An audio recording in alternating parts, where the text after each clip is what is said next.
Guardai-vos, portanto, dessa tentação. É uma grande tentação. Exercer o meu papel. Exercer o meu dom. Exercer a minha visibilização. Exercer o meu reconhecimento. Buscar todos os likes que eu puder.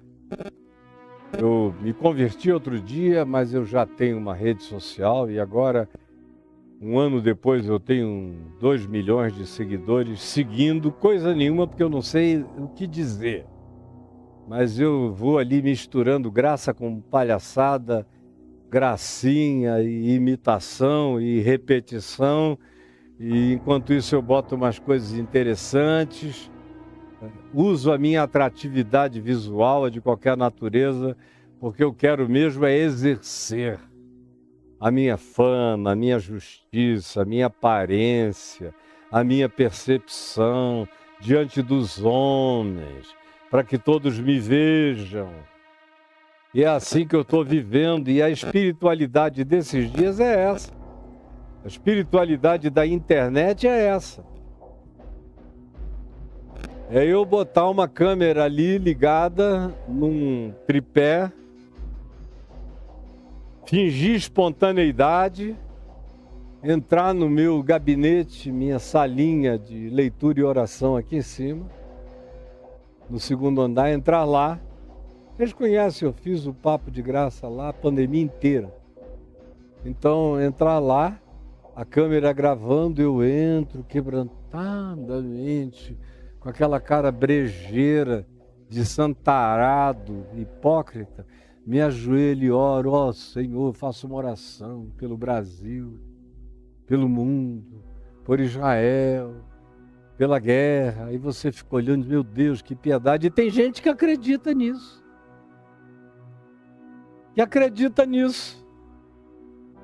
Você tem alguma filmagem da transfiguração? Jesus não disse nem na descida, olha, não esqueçam de escrever, fazer uma ata da glória, que vocês viram aqui em cima. Nem isso ele diz. Quem escreveu, escreveu por conta própria quando quis, quando pôde ou quando o Espírito Santo o emulou.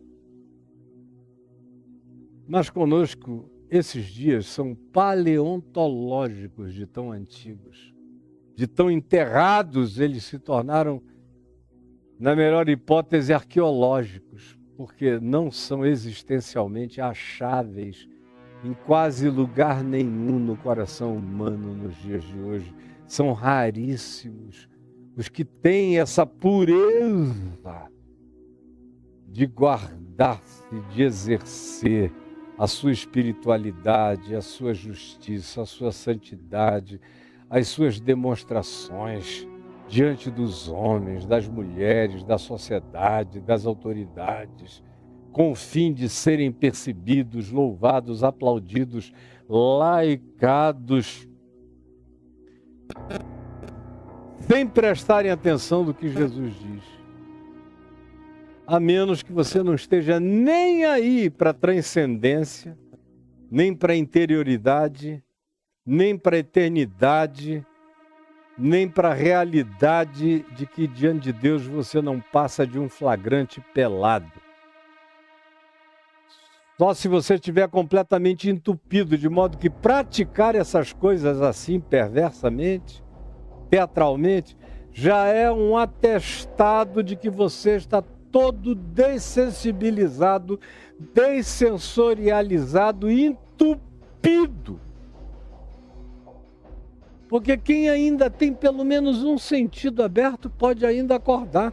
Quando eu vejo um cara para quem nada disso importa mais, é porque ele ficou todo empedrado e entupido, espiritualmente está morto e não sabe, e vive de vender lorotas do Evangelho ou da Bíblia para as crenças fetichistas dos pagãos cristãos que não entenderam nada do Evangelho nem de coisa nenhuma.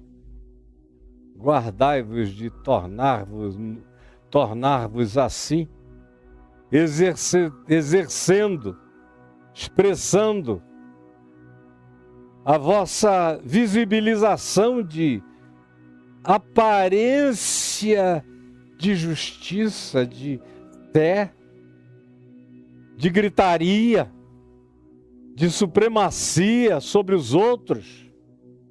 Você de fato nem fé tem, você grita muito e é cara de pau, é um ser totalmente sem noção. Aí chama a sua gritaria de fé, quando na realidade não tem fé nenhuma. Se eu bater o pé no escuro, você sai correndo, porque eu sei que você é frouxo mesmo quando está só. Você no máximo tira onda na presença de multidão, porque tem a turma do deixa disso até quando o demônio quer te agredir. Guardai-vos de exercer a vossa justiça diante de Deus. Nunca essa expressão teve tanta pertinência quanto nessa era global de aparência. Quando, cumprindo a profecia do livro do meu querido amigo falecido, mas meu irmão na fé, Jacques Ellul, francês que já faleceu há algum tempo, e não há muito tempo, século XX, no meio do século XX, e que escreveu livros extraordinários, muito para além dos dias dele, nem foi compreendido nos dias deles. Começou a ser compreendido de alguns 10, 15 anos para cá. E ele escreveu um livro fabuloso chamado A Humilhação da Palavra. A Humilhação da Palavra, The Humiliation of the Word. E a defesa do livro, que é uma tese longa, grande, diz que chegaria esse dia, essa época no século XX, XXI e daí para frente, em que a palavra, essa que está saindo da minha boca, do Evangelho, e a palavra como fenômeno de oralidade de comunicação, que orientou a humanidade em todo o seu processo civilizatório, teve a ver com a palavra. Depois é que veio a escrita, a palavra sempre esteve adiante, o verbo. E além de tudo, o verbo encarnado, o verbo palavra de Deus. E era ao que ele estava também se referindo, a fenomenologia da comunicação da palavra, que seria substituída pela era da imagem, e a palavra, o verbo, o logos, a palavra encarnada em Cristo Jesus, seria também substituída pela construção das imagens e imagens e imagens que não seriam de escultura, seriam projeções mentirosas do inexistente. Seriam hologramas de fabricação, como a gente vê para todo lado, de modo que esse mundo e a igreja e o cristianismo e o que você queira, e o islamismo também junto a isso tudo, que é uma religião de muita expressão de aparência e de demonstração, como o judaísmo também. As principais religiões monoteístas da Terra são extremamente teatrais, todas as três. E ainda mais nessa era de culto ao exercer da personalidade, buscando impressionar a maior quantidade possível de pessoas, esse mandamento de Jesus é provavelmente o mais desconsiderado na prática da espiritualidade humana em geral. E o pior de tudo é que é mais transgredido entre cristãos do que entre qualquer outro povo, porque os muçulmanos não são tão teatrais, nem tão apalhaçadas, nem tão showman de worship, de cultos. Não, nós vencemos todo mundo. No Muro das Lamentações se lamenta, mas nos cultos do cristianismo só tem confusão, festa, gritaria, loucura, cura falsa, mentira, culto aos líderes, de fato adoração aos seus papas e soberanos locais, aos quais as pessoas entregam a condução das suas vidas nas mãos de gente que não ama nem a mulher. O cara não trata bem nem da mulher, vai tratar bem do rebanho? Mas eu aprendi que oração muda a gente se transforma num outro ser. Se ela é feita com essa hipocrisia religiosa, ela muda o nosso ser para o mal, para a plasticidade, para a teatralidade, para a performaticidade viciante. E aí depois de um tempo você não consegue orar mais sozinho, porque não tem uma testemunha para dizer: eu vi como esse cara se ajoelha, como ela ora, como ela intercede, como ela é piedosa, como ele é sincero. Sem gente você não ora mais. Por isso você só ora em companhia de terceiros, porque você precisa do público. Por mais que você não vá para a praça, nem para a esquina. Ou não grave a sua oração para postar, como tem gente que só ora orações gravadas para postar. E sem gravação não há oração. Esses já receberam seu galardão, que é o vácuo absoluto e eterno. Nunca vos conheci, não sei quem vocês são, ou como diz Paulo, de nada vos aproveitará.